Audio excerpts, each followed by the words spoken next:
وما قتلوہ وما صلبوہ، نہ انہوں نے عیسیٰ کو قتل کیا نہ سولی پہ لٹکا سکے، ولیکن شبہ لہم، معاملہ مشتبہ کر دیا گیا، بر رفعہ اللہ الیہ، اے اللہ پھر ہوا کیا، نہ قتل ہوئے نہ سولی پہ گئے، کیا ہوا؟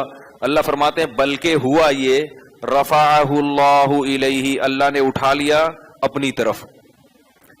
جناب پروفیسر غامدی صاحب، ان بیچاروں کی ہر تھوڑے دن کے بعد شامت آئی ہوئی ہوتی ہے، لوگ کہہ رہے ہیں کہ یار چھوڑ دو جان۔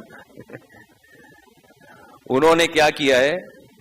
حضرت عیسیٰ کے آسمان پہ اٹھنے کا انکار کر دیا۔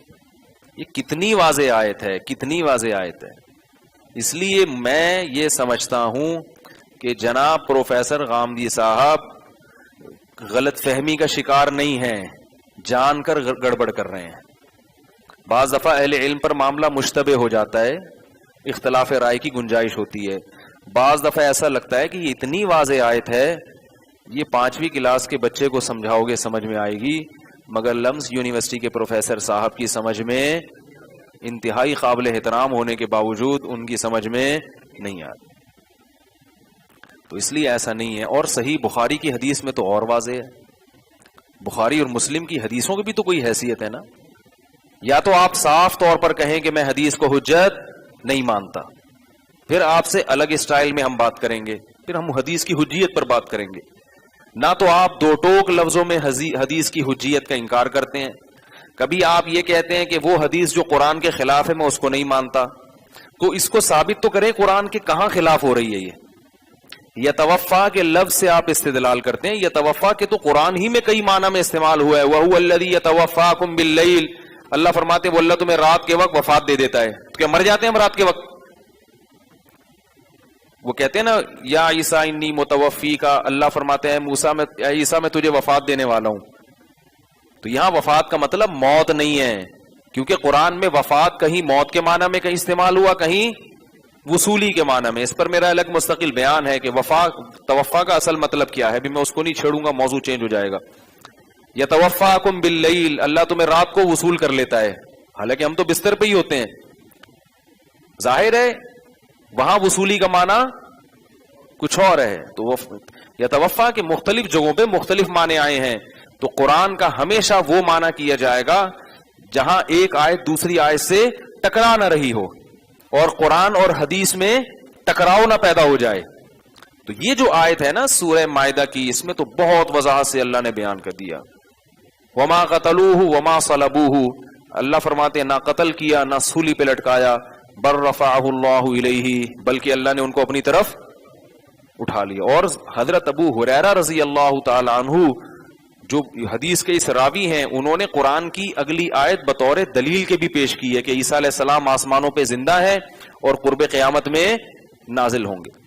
اور عجیب بات یہ ہے کہ اگر آپ اس کو تسلیم نہیں کرتے کہ وہ جو موقع تھا نا جس میں یہودی قتل کرنے کی کوشش کر رہے تھے، جناب غامدی صاحب یہ کہتے ہیں کہ اس موقع پر تو قتل نہیں کیے، لیکن اللہ نے بعد میں وفات دے دی۔ تو یاد رکھو یہ جو بعد میں اگر وفات ہوئی ہوتی تو یہ اتنا بڑا واقعہ ہوتا کہ عیسائی اس واقعے کو بھولتے نہیں۔ کیا خیال ہے؟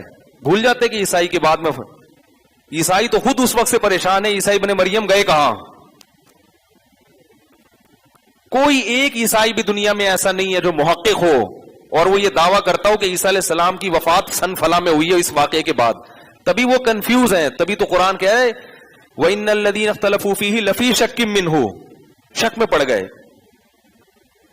اب عیسائیوں کا جو عقیدہ ہے، کسی بھی عیسائی سے پوچھیں، وہ خود یہ کہتے ہیں کہ عیسیٰ علیہ السلام کہاں ہیں؟ آسمانوں پہ۔ البتہ وہ یہ کہتے ہیں کیونکہ ان کا کفارے کا عقیدہ ہے کہ حضرت عیسیٰ نے سولی پہ لٹک کے ہمارے گناہوں کو معاف کروا دیا، تو وہ یہ کہتے ہیں کہ عیسیٰ علیہ السلام سولی پہ لٹک کے ہمارے گناہوں کو معاف کر کے چلے گئے، پھر اللہ نے دوبارہ زندہ کیا اور پھر آسمانوں پہ اٹھا لیا گیا۔ یعنی عیسائی بھی اس کے قائل ہیں کہ کہاں چلے گئے۔ اب ممکن ہے پروفیسر صاحب یہ کہیں کہ تم لوگوں نے یہ عقیدہ عیسائیوں سے ہی لیا ہے، تو یہ بات غلط ہے۔ عیسائیوں سے نہیں لیا ہم نے یہ قرآن سے لیا ہے، لیکن عیسائیت اس کی تائید کرتی ہے، اور یہ تاریخی واقعہ ہے۔ تاریخی واقعے میں اتنے سارے لوگ غلطی پر جمع واقعہ بھی اتنا بڑا، اگر بعد میں انتقال ہوا ہوتا تو عیسائی کہتے نا کہ نہیں بھائی وہ تو ہم 5 سال یا 10 سال کے بعد بھی عیسیٰ علیہ السلام زندہ رہے اور پھر یہ بیماری ہوئی، اس میں اختلاف ہوتا، کوئی کہتا یہ بیماری، کوئی کہتا یہ بیماری، سال کے 1 آدھ سال میں اختلاف ہوتا، کوئی کہتا سن فلاں میں انتقال ہوا، لیکن عیسائیت بھی اس سے کیا ہے؟ خاموش۔ ہاں وہ بعد میں کسی نے بقراتی جھاڑی ہو اپنی، فنٹر تو ہر جگہ ہوتے ہیں نا، وہ ایسے ہی جیسے کچھ اپنی اپنی نت نئی تحقیقات، ان میں بھی اس طرح کے لوگ ہوتے ہیں ٹھیک ہے نا، لیکن ہمیں جو عیسائیوں میں جو مذہبی لوگ ہیں ان میں کوئی بھی اس کا قائل نظر نہیں آتا۔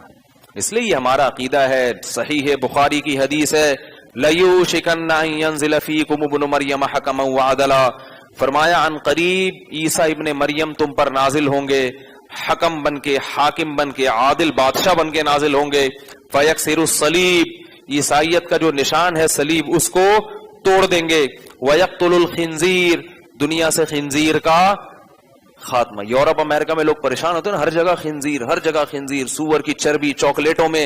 عیسیٰ علیہ السلام کا ایک کام کیا ہوگا کہ اس نسل اس کی ختم کر دی جائے، تاکہ یہ حلال فاؤنڈیشن اور یہ حرام فاؤنڈیشن اس کی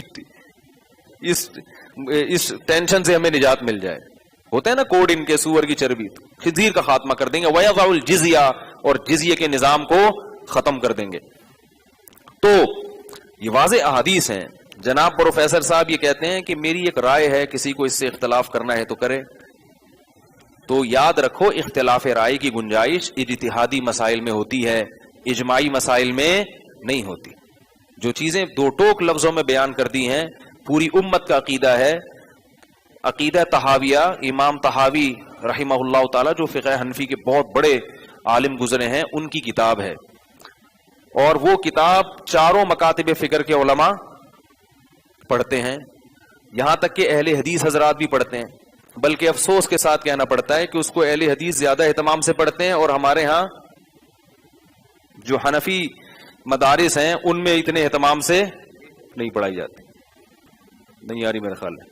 تو میں بھی ایک مشورہ دیتا ہوں کہ بھائی شرح العقائد کو نکال کے عقیدہ طحاویہ رکھو، اس میں صاف ستھرے سے عقائد ہیں، پیچیدگی نہیں ہے۔ اور یہ میری کیا اوقات، بڑے بڑے علماء سے میں نے سنا ہے کہ عقیدہ طحاویہ کو شامل ہے۔ اس کے بعد یہ پھر یہ فضول قسم کی بحثیں ہی ختم ہو جائیں گی، ٹیکنیکل پیچیدہ جو عقائد کے معاملے میں ہے نا، صاف ستھرے جو ہے وہ نکھرے ہوئے بالکل سادہ سے عقائد ہیں، بالکل سیدھے سیدھے۔ شرح العقائد جو کتاب ہے اس میں منطق کے طرز پر ہے، پیچیدگیاں ہیں، وہ پڑھنے کے بعد بعض دفعہ انسان اور کنفیوژن کا شکار ہو جاتا ہے۔ وہ کسی زمانے کے لیے ٹھیک تھی، اب اس کی ضرورت، اس وقت فلاسفر جو تھے وہ اعتراض کرتے تھے تو ان کو جواب دینے کے لیے یہ اشکال، یہ جواب ایسے کر کے لکھی گئی ہے، اب اس کی ضرورت نہیں ہے۔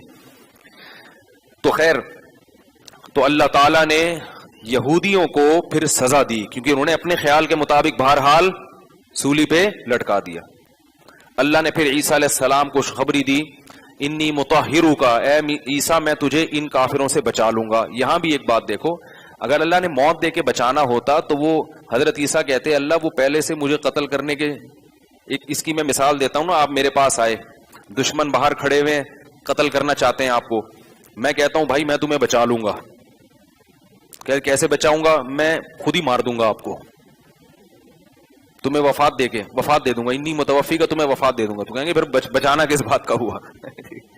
تو اللہ فرما رہے انی متوفی کا وما کر اللہ، اللہ فرماتے یہودیوں نے مکر کیا اور اللہ نے بھی ان کی تدبیر کا جواب دیا۔ وہ جواب کیسے ہے؟ یہودی کیا مکر کر رہے ہیں؟ قتل کر دیں۔ اللہ فرماتے ہم بھی ایک تدبیر کر رہے ہیں، وہ کیا ہوگی؟ قتل سے بچا لیں۔ پورا سیاق و سباق یہ بتا رہے۔ اذ قال اللہ یا عیسیٰ انی متوفیکا، اے عیسیٰ میں تجھے وصول کر لوں گا، ورافعک الیہ اپنی طرف اٹھا لوں گا، ومطہرک من الذین کفروا اور ان کافروں سے بچا لوں گا۔ تو اس میں کہیں بھی اگر موت دے کے بچانا ہوتا